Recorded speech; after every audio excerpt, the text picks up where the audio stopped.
Assalamualaikum warahmatullahi wabarakatuh.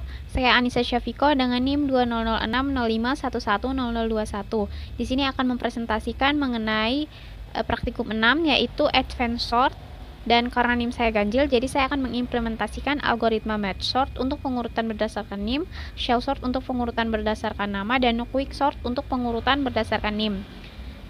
Pertama-tama di sini saya akan coba menunjukkan outputnya. Di sini setelah di run, outputnya seperti ini. Saya coba run ulang. Jadi di sini saya akan coba run. Ya, jadi setelah di run, hasilnya ini data sebelum diurutkan masih acak 268, 310 dan lain-lain. Kemudian ini setelah diurutkan berdasarkan NIM menggunakan Merge Sort. Sini berurutan 10, 20, 30, 40 dan seterusnya. Kemudian Shell Sort itu diurutkan berdasarkan nama. Jadi Agung, Ahmad, Arina, Dinda, Helmi dan lain-lain. Kemudian Quick Sort berdasarkan NIM. Jadi NIM-nya yang berurutan lagi. Nah, untuk mendapatkan hasil seperti itu di sini ada kelas Advanced Sort. Nah, pada kelas Advanced Sort di sini ada inisialisasi array MHS bertipe objek mahasiswa, kemudian variabel and element bertipe data integer. Kemudian ada konstruktor berparameter integer size, kemudian kita buat array baru dengan panjang size, kemudian kita inisialisasikan n element sama dengan 0. Selanjutnya di sini ada metode insert dan display. Untuk metode insert sendiri di sini sama seperti praktikum sebelumnya, di sini ada NIM, nama, dan asal. Itu kita ambil dari kelas mahasiswa di sini. Jadi di sini ada NIM, nama, dan asal, kemudian ada konstruktornya. Selanjutnya di sini ada metode display mahasiswa. Di sini kita cetak NIM, nama, dan asal. Kemudian ada get NIM, get nama, dan get asal. Selanjutnya di sini untuk metode display sama saja. Di sini kita ada loop. Kemudian dalamnya kita panggil metode display mahasiswa pada kelas mahasiswa tadi. Selanjutnya di sini kita masuk ke merge sort. Pada merge sort di sini ada 3 metode. Untuk pertama di sini metode merge sort. Di dalamnya itu kita membuat array workspace bertipe objek mahasiswa, kemudian dengan panjang n element. Kemudian kita panggil metode track merge sort dengan parameter workspace 0 dan n element kurang 1. Kemudian pada metode track merge sort sendiri parameternya itu workspace bertipe objek mahasiswa, jadi tetap. Kemudian ada lower bound bertipe data integer, ini di sini nilainya 0. Kemudian upper bound bertipe data integer, di sini n element kurang 1. Kemudian di sini ada kondisi if dan else. Jadi ketika lower bound itu sama dengan upper bound atau batas bawah sama dengan batas atas, maka akan mengembalikan nilainya. Kemudian jika tidak, maka di sini kita akan mencari nilai mid. Kita buat variabel mid, kemudian kita hitung dengan menjumlahkan lower bound atau batas bawah dan batas atas atau upper bound, kemudian kita bagi 2. Selanjutnya di sini kita menjalankan teknik rekursi. Di sini kita panggil metode track merge sort dengan parameter workspace, jadi dia tetap, kemudian lower bound tetap, dan di sini yang kita ganti adalah upper bound. Jadi upper bound di sini kita beri nilai mid, jadi upper bound sama dengan mid. Kemudian kita panggil lagi right merge sort dengan parameter workspace sama, kemudian mid plus 1 itu sebagai lower boundnya dan upper boundnya tetap. Kemudian kita panggil metode merge dengan parameter workspace, lower bound, mid plus 1 dan upper bound. Nah, pada metode merge sendiri di sini parameternya itu workspace, jadi tetap, low index sama dengan lower bound, jadi indeks bawah itu sama dengan batas bawah, kemudian indeks atas sama dengan mid plus 1, kemudian batas atas sama dengan upper bound. Di sini sama saja kita inisialisasikan J sama dengan 0, kemudian batas bawah sama dengan indeks bawah, kemudian nilai middle-nya, nilai mid tengah itu sama dengan indeks atas dikurangi 1. Kemudian n item sama dengan batas atas dikurangi batas bawah ditambah 1. Dan di sini ada while loop. Kalau indeks kurang dari mid dan high index kurang dari upper bound, maka jika NIM dari array MHS berindeks low index kurang dari NIM array MHS berindeks high index, maka di sini kita inisialisasikan workspace berindeks J diinkrementkan sama dengan array MHS berindeks low index diinkrementkan. Kemudian jika tidak, maka workspace berindeks J diinkrementkan itu sama dengan array MHS berindeks high index diinkrementkan.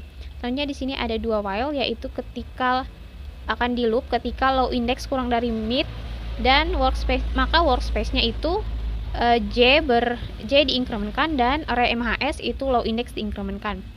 Kemudian while while loop lagi ketika high index kurang dari upper bound, jadi indeks atas itu kurang dari batas atas, maka workspace, jadi lingkup tempatnya itu sama dengan J diinkrementkan sama dengan array MHS berindeks high index diinkrementkan. Dan di sini ada for loop yang ketika for loop kemudian di dalamnya itu ada array MHS berindeks lower bound plus J atau batas bawah ditambah J sama dengan workspace berindeks J. Selanjutnya kita masuk ke shell sort. Pada shell sort sendiri di sini kita menginisialisasikan in, out, dan temp. In, out ini bertipe data integer dan temp bertipe objek mahasiswa. Kemudian di sini ada H sama dengan n elemen per 2. Jadi H ini adalah interval sequence. Kemudian di sini ada while loop. Ketika interval sequence-nya lebih dari 0, maka kita akan buat for loop di sini dengan batasnya itu adalah n elemen. Kemudian di dalamnya itu kita inisialisasikan temporary itu sama dengan array MHS berindeks out. Kemudian in ini sama dengan out. Kemudian ada while loop lagi jika in lebih besar dari interval sequence kurang 1 dan nama yang kita ambil dari temporary tadi berarti MHS out yang tadi itu kita bandingkan dengan nama dari array MHS berindeks in kurang interval sequence. Jika itu kurang dari 0, maka array MHS berindeks in sama dengan array MHS berindeks in kurang H. Jadi in di sini kita inisialisasikan lagi in sama dengan in dikurang H. Maka array MHS berindeks in itu sama dengan temporary. Kemudian di sini interval sequence sama dengan interval sequence per 2. Selanjutnya kita menuju ke quicksort. Nah, pada quicksort sendiri di sini ada 4 metode. Metode pertama yaitu metode quicksort. Di sini kita memanggil metode requicksort dengan parameter 0 dan n elemen kurang 1. Nah, pada metode requicksort sendiri itu parameternya batas kiri. Jadi batas kirinya sama dengan 0 dan batas kanannya itu sama dengan n elemen kurang 1. Nah, kemudian di dalamnya itu jika batas kanan kurang batas kiri itu kurang dari 0, maka kita akan mengembalikan nilainya. Kemudian jika tidak, maka kita buat variabel baru. Di sini bernama pivot. Jadi kita mencari nilai pivot itu sama dengan nilai pivot itu dia adalah nilai biasanya nilai pada array terkanan. Jadinya value terkanan ini get name dari array MHS berindeks paling kanan yaitu indeks batas kanan.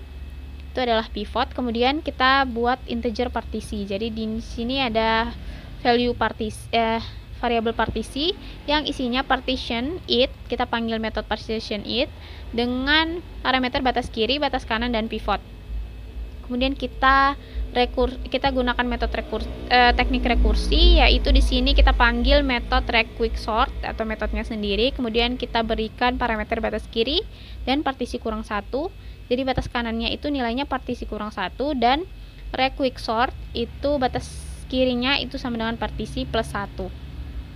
Kemudian untuk partition it pada parameternya itu ada batas kiri, batas kanan, dan pivot. Jadi dalamnya itu kita menginisialisasikan indeks kiri sama dengan batas kiri kurang 1, indeks kanan sama dengan batas kanan. Dan di sini ada while loop. Jadi jika true maka di dalamnya ini ada 2 while. Jadi ada 2 kondisi, kita mempartisi atau membaginya menjadi 2 bagian. Ada yang kurang dari pivot dan lebih dari pivot. Nah, untuk itu kemudian di sini jika indeks kiri itu lebih dari sama dengan indeks kanan, maka akan break. Kemudian jika tidak, maka kita akan menjalankan metode swap. Dengan parameter pertama itu indeks kiri dan parameter kedua indeks kanan. Ini metode swap seperti yang kita sudah ketahui. Kemudian di sini kita akan menjalankan lagi metode swap dengan parameter indeks kiri dan batas kanan. Kemudian kita akan mengembalikan nilai indeks kiri.